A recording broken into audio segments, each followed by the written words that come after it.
Hangtod karon wala pay mipatimaw nga kabanay sa kanhi pulis asset nga gipusil patay. Gingong gipatay kini samtang nagsuyop o ginadiling drogas sa dakbayan sa Talisay. Si Chona Carion sa exclusive report. Ang biktima kinsa na ilhan lang og gitawag nga mayor ang gipusil patay sa Sitio Ratan, Barangay Tangke sa Maong Dakbayan.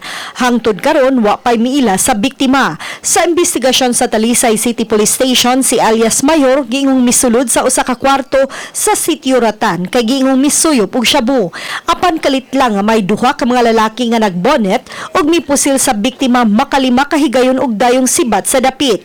Giingong kanhi asset sa kapulisan ang biktima. Bali 5 sila tanan dito sulod sa katong payag. Then doon ako na inaabot nga duha ka tao, nakabunit, naka-helmet ug nag-jacket. Walay pangutana, giabli tong kurtina, then diretso pamusil. Na-recover sa kapulisan sa crime scene ang drug paraphernalia. Ang kapulisan na nawagan sa mga nakaila kang alias Mayor sa pagkuha na sa pateng lawas ni ini.